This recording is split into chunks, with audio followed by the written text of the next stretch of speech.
objects in mirror are closer than they appear. It's the longest title that I have ever used for a work. In fact, it's a video installation with the screen in the middle of a room where there's two videos, one behind the other one. I don't know in English how do you say it. So, but the main idea of it is that the audience, it's impossible to see both video at the same time. This is the main idea of the installation. So you have either to choose to fly around or like to sit here or there, and then to watch it the way that you want. So and the idea behind it was also that, in fact, the image on the side A and the image on side B are like there's impossibility, in fact, to be on the same frame, as the one side is the perception and the image that I was trying to reconstruct of Beirut, of my relation to Beirut, my city. And on the other side, there is another city that is not Beirut and is not revealed during the whole installation which city it is. It's just if you have visited the city or if you've been there or you know something about the city, you would maybe guess. But in fact, I don't mention anywhere in the installation which city it is, but it's not Beirut. In fact, it has more to do with the image of the city here in this installation. It's true that the approach of editing in the videos here is so similar to TV feeling or mood of editing, because I'm coming from a village in the north of Lebanon, so and I knew Beirut through television. So it was through the programs that were on TV, mainly the pop parties and programs that were screened on television, coming from the late 80s, beginning of the 90s. And late 80s, beginning of the 90s, like end of the Civil War, beginning of a new Beirut, supposedly. So, so the image of the city for me was edited like this. It's a television edited image. So when I wanted to recreate my image of the city and working on after living for like several years in Beirut, it was like more than 10 or 11 years I've been living there. I started filming every day, like for 1 year with my iPhone. I was like filming everything that I would think is interesting for me. And then the decision was to recreate this image where there's always traces of how I used to see Beirut and how I'm living and experimenting the city through the new footages of my iPhone. So bit by bit, the editing was spontaneously or like organically coming in the same way that I used to see the city before. So that's how. Is it rewriting the history or not? I prefer not to give this big, like not title, not this big intention behind how it was edited, but it was more like really researching and refining an image that I feel that belongs to my relation to this city. Mainly the footage that are coming from series and that I didn't film are coming from the late 80s TV programs. So, in fact, it started with a previous work called Under a Rainbow. And Under a Rainbow, I've worked only with footages coming from TV. And it was a 17-minute video where I got. In fact, my father was obsessed with recording from TV. So we had at house like hundreds of VHS cassettes. And even the recorder at home, I remember it was always ready with a virgin cassette. Like if there's something interesting, you would record directly. So I was obsessed with rewatching those VHS that my father was obsessed with recording. And at some point, I thought that, okay, I'm getting all those VHS and trying to rework something with those footages. And this was Under a Rainbow, and it has another purpose, totally another purpose. But when I started working on Objects in Mirror, I thought like there's some scenes that even before re-watching the VHS cassette when I took it from my father, I always had them in my mind. It was like it was part of the city.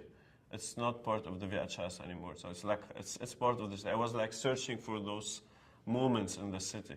So I decided to insert them in the video.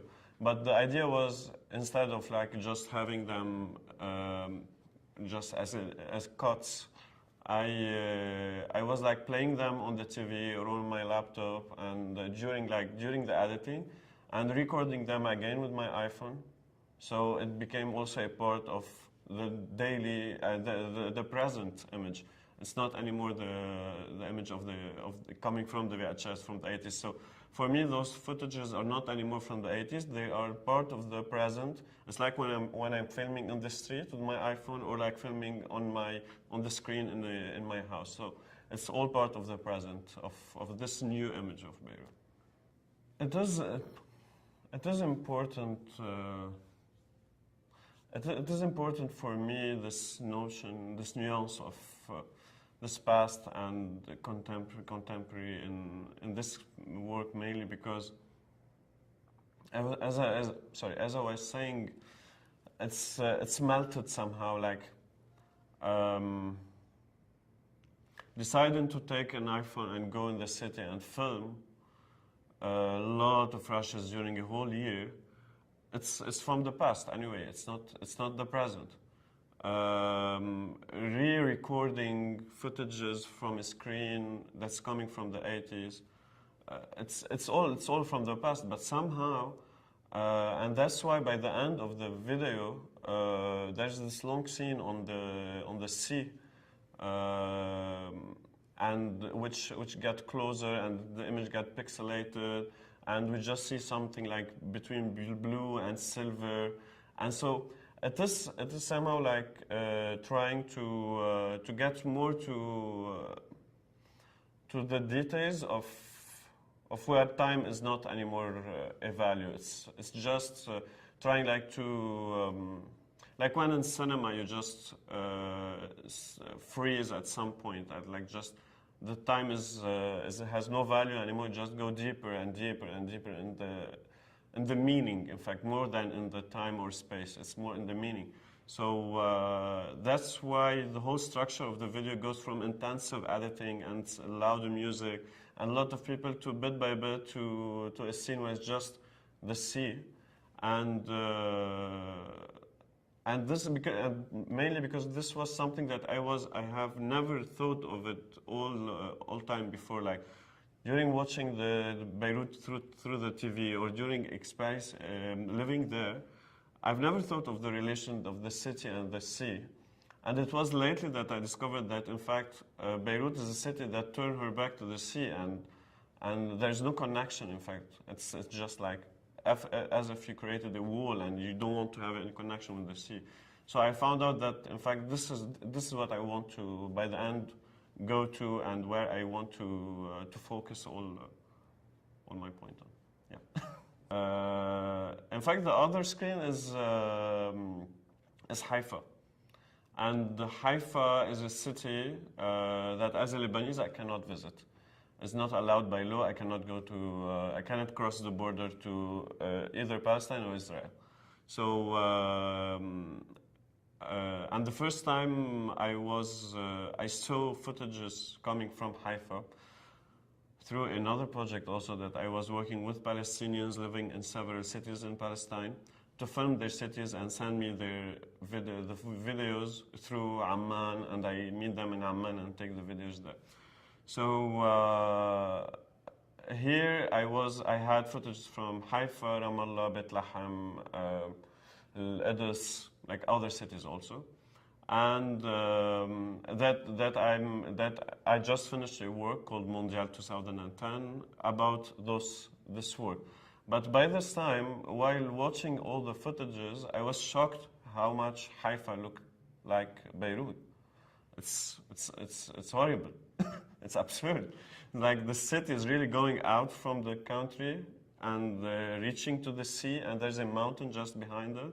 And even, so geography is the same. And even details in the city look just so much alike. And then I started researching the connection between Beirut and Haifa, and I discovered a lot of things like Beirut, in fact, is Beirut because Haifa is not anymore Haifa. Like at some point when the oil was the plan of like transmitting the oil from the desert, the Saudi to Mediterranean, it was supposed to go through Haifa port. But because all the problems that were happening there, so they shifted the line to Beirut. And that's why we have, and all the taxes were paid to Beirut, to Lebanon, and everything. That's why Beirut in the 60s was the golden age, because the oil passed through Beirut and not through Haifa. So Haifa died to Beirut survived. So I was like, okay, this is a lot happening here. And plus the connection between the two cities before the problems between Lebanon and Israel and the war and everything. Like people used to come from Haifa to study in the American University of Beirut, and the other way, people used to go in during the weekend to get married from the two cities. So there were very a strong connection. And as I was searching for to find the image of my city, I saw that maybe trying to go further and to see to just watch to try to see a city that I cannot see. And in the installation, at some point, there is an interview with two people from Palestine, one from Ladis and one from Gaza. The girl from that I did an interview with them in Amman also, and I asked them to describe Beirut. And they have never came to Beirut also. So it was like they were talking about Beirut and describing it at some point in the installation where we heard them. And on the other side, there's this video of Haifa, a city that I cannot see.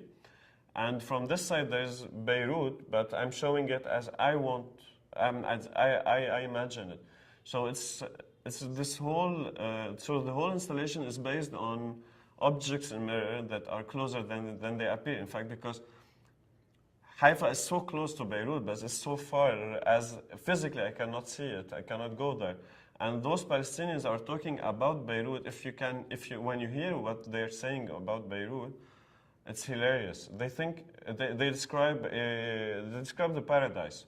At some point, I was really touched by this man from Gaza when he was saying that. I know that there is war in Beirut, but I'm sure that war is different in Beirut. That even during bombing, he says something like that, even during bombing, it's calm, and the night, it's different, and the sounds are different. It's like, I just wanted at some point to stop him. It was like, in fact, this is Beirut, that he's really think about Beirut like this. And I discovered that, in fact, I think about all the Palestinian cities in the same way, because whenever you're not able to go to somewhere, so you start creating all this imaginary, and it's full of political backgrounds, and it's a very tense topic, all this relation between Lebanon and Palestine and the war and Israel and everything. So yeah, at this point, the layers that are constructed in this two image are really very important for me. But I decided not to say that it's Haifa, in fact, first because, and this was mainly for when it was screened in Lebanon, Lebanese who were passing by the installation. I was really enjoying people, how they were reacting to it. It was like people are coming to me afterwards. First I thought that it's Beirut.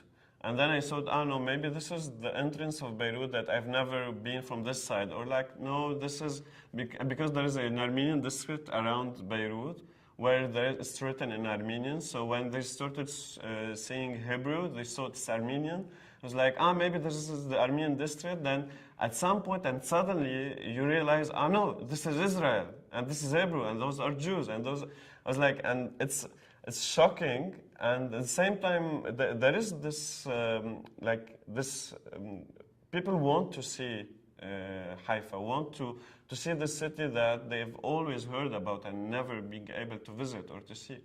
And then they're shocked by how much is similar to Beirut. So, and then hearing those Palestinians talking about Beirut and everything. So, I wanted to leave it for the audience, so they have their own experience with it, and even sometimes I discovered that some people, they're just watching the first side and didn't notice that there's something on the behind, which was like, even, it was like, okay, this is perfect. It's like, yeah, sometimes if we don't do the effort, we cannot see a city that is really far from being seen in Beirut. So, yeah, it was all working in this way. In fact, I'm so glad to be here this year. I started working with this medium, with video, 2 years ago. I studied theater, then I worked in theater and in education, and I'm a journalist also. And in fact, just from 2 years, I decided to start working with videos. And I did, from 2 years, I did Under a Rainbow, my first video. And I think it was through Akram Zatari that I knew about Video Brazil. And it was the year that he presented this video and he won the prize, I guess. So I was like so excited to see what is happening on this other part of the world. And I was checking, I tried to read about what's happening there. And when I received the call for this year, I was like, okay, I will send it. I don't know. Let's see what happens. So the short list is like short list where there's another committee who will select, or it's just like I'm in. It's like no, you're in. I was like, oh. So I'm happy because yeah, as I'm saying, it's been just 2 years. I'm working with videos, and I knew how much is important Video Brazil and the diversity that is here, and meeting all those people coming from all around the world, and this much of work presented, it's really enriching for me to be here and like to have access to all this work and to meet with those people. So I'm happy.